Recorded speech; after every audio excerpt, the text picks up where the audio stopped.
남유다의 히스기야 왕이 아시리아 왕 사네립이 보낸 장군 랍사게의 위협과 조롱을 전해 듣습니다. 히스기야 왕은 선지자 이사야에게 신하들을 보내 여호와께 기도해달라고 요청합니다. 아스로 왕이 한 번 더 문서를 통해 항복을 종용하자 히스기야 왕은 직접 여호와께 기도하며 나라를 구원해달라고 호소합니다. 주님을 향한 온갖 조롱과 모욕의 말을 들은 히스기야 왕은 왕의 옷을 찢고 슬퍼하며 여호와의 성전으로 들어가 간곡하게 기도합니다.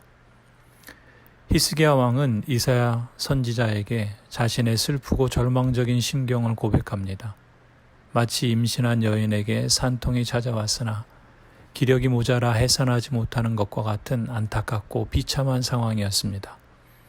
히스기야 왕은 하나님께서 랍사게가 뱉어놓은 모든 말을 들으셨을 것이라 확신하며 선지자에게 기도를 부탁합니다.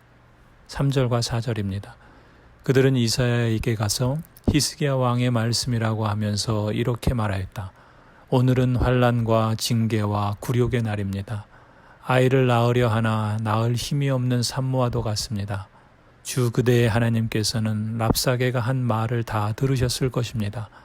랍사게는 살아계신 하나님을 모욕하려고 그의 상전인 아시리아 왕이 보낸 자입니다. 주 그대의 하나님께서 그가 하는 말을 들으셨으니 그를 심판하실 것입니다. 그대는 여기에 남아있는 우리들이 구원받도록 기도하여 주십시오. 히스기야의 기도 요청은 그저 위험에서 벗어나는 게 첫 번째 초점이 아니었습니다. 오직 하나님의 명예와 영광이 그의 첫 번째 기도 제목이었습니다. 그래서 하나님의 이름이 조롱당하는 것에 분노합니다. 성도 여러분, 여러분의 기도는 무엇에 첫 번째 초점을 두고 앞세웁니까? 여러분 자신의 안전입니까? 하나님의 영광입니까? 오늘 우리 사회에서 하나님의 이름이 거짓 예언자들과 무례한 교회들로 인해 조롱당하는 것에 마음을 찢고 회개하는 기도를 드리십시다. 조속히 하나님의 명예를 회복하고 하나님의 영광을 구하는 교회와 신자들로 거듭날 수 있기를 간절히 기도하십시다.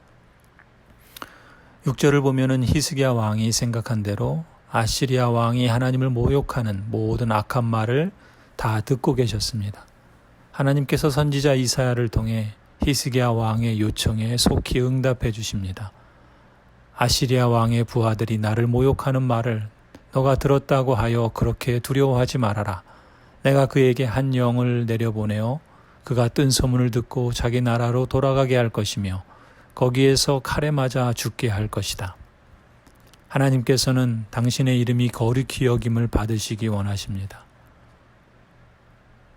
반대로 당신의 이름이 조롱당하는 것을 결코 좌시하지 않으십니다. 그래서 하나님께서 친히 그 악한 자들을 징벌하실 것입니다. 성도 여러분, 하나님께서는 때로 어리석고 교만한 자의 조롱과 악행을 그대로 내버려 두시기도 합니다. 그러나 하나님께서 듣지 못하시고 보지 못하시는 것은 아닙니다. 하나님께서 침묵하실 때는 그만한 의도와 목적이 있는 것이지요. 그것을 깨닫고 악에서 돌이켜 하나님 앞에 엎드리는 것만이 살 길입니다. 하지만 어리석은 교만한 사람들은 무지하고 완악한 자신들의 범죄에 대해 하나님이 즉각적인 처벌을 내리시지 않는 것 같을 때 더욱 교만하여 방자하게 악을 행합니다. 그러한 때를 만날 때 신자인 우리들은 하나님을 결코 가볍게 여기지 마십시다.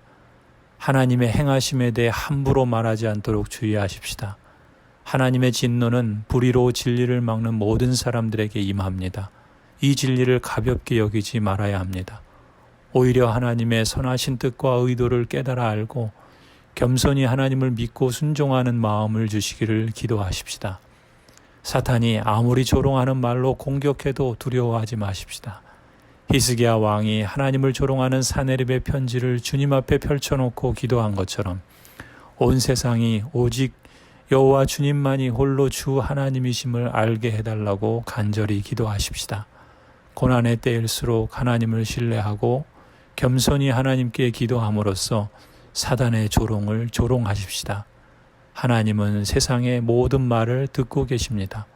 오늘 여러분의 말이 하나님을 조롱하는 망언이 아니라 하나님을 높이는 기도가 되기를 바랍니다.